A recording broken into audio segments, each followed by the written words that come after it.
The Manhattan Institute, that venerable citadel of American conservatism founded in 1978 by William Casey, who would later oversee the Central Intelligence Agency's various misadventures under Ronald Reagan, has produced a survey of Republican voters that reveals something extraordinary.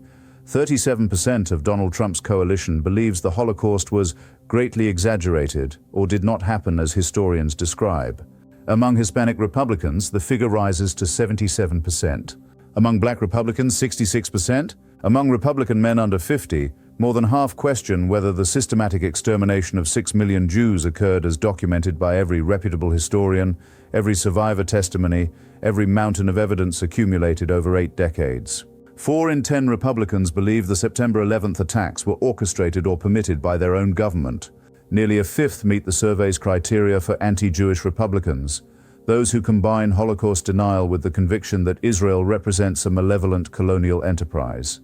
These figures emerge not from some left-wing advocacy organization with an axe to grind, but from a think tank that has spent nearly half a century furnishing the American right with the intellectual varnish necessary to make its cruder instincts presentable in polite company. From supply-side economics to broken windows policing, the Manhattan Institute has specialized in dressing up ideological preferences as rigorous scholarship. So when this particular establishment surveys its own constituents and discovers a carnival of conspiracy and bigotry, we are obliged to pay attention. The call, as they say, is coming from inside the house. The survey offers a portrait of contemporary American conservatism that ought to alarm anyone with a functioning conscience, which is to say, it ought to alarm precisely the sort of people who will never actually read it. The Institute's authors identify a coherent bloc they term New Entrant Republicans, constituting roughly 29% of the current coalition, who differ dramatically from the traditional Republican base. These newcomers are younger, more racially diverse, more likely to have voted for Democrats in previous elections, and far more inclined toward conspiratorial thinking and open expressions of racism. 32% of these new entrants report that they openly express racist views, compared with 8% of longtime Republicans. They are also substantially more likely to justify political violence. 54% of new entrants endorse the proposition that political violence can sometimes be warranted, against merely 20% of established Republican voters. The conspiracy figures deserve particular attention, for they reveal something about the epistemological collapse that has overtaken American political life. 36% of Trump's coalition believes the Apollo 11 moon landing was fabricated by NASA.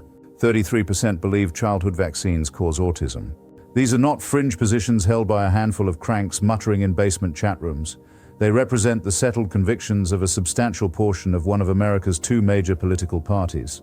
And the younger the Republican, the more likely he is to have abandoned any connection to empirical reality. 53% of Republicans under 50 believe their government perpetrated the September 11th massacres. Here we encounter a paradox that deserves close examination. These new entrants hold views that would have been considered disqualifying in previous eras of American politics. They deny established historical facts. They harbor prejudices they feel no shame in articulating. They express openness to extra-legal means of settling political disputes. And yet, and this is the portion that ought to concentrate the mind, they also tend to hold substantially more liberal positions on economic policy, transgender rights, diversity initiatives, and foreign policy toward China than does the Republican mainstream. Among new entrants who tolerate racism and anti-Semitism in their political coalition, 78% hold at least one conventionally progressive policy position. What sort of creature is this? It is not the white nationalist of central casting, nor the religious traditionalist, nor even the tax-cutting libertarian.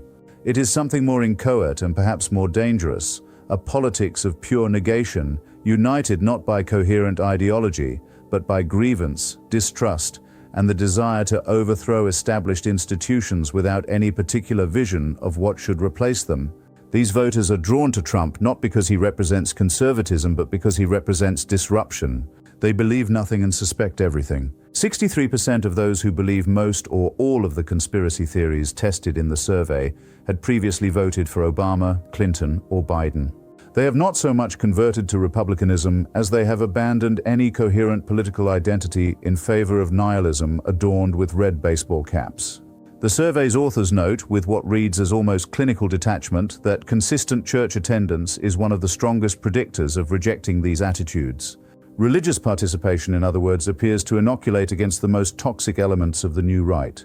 This is not because religious Americans are necessarily wiser or more virtuous, but because participation in any sustained community of belief imposes certain disciplines: the acknowledgement of authorities beyond the self, the practice of deference to tradition, the recognition that one's own certainties may be incomplete. The new entrants, by contrast, have been set loose from all such moorings. They drift in an ocean of disinformation, grasping at whatever flotsam confirms their suspicions. What shall become of this coalition when Trump himself departs the scene?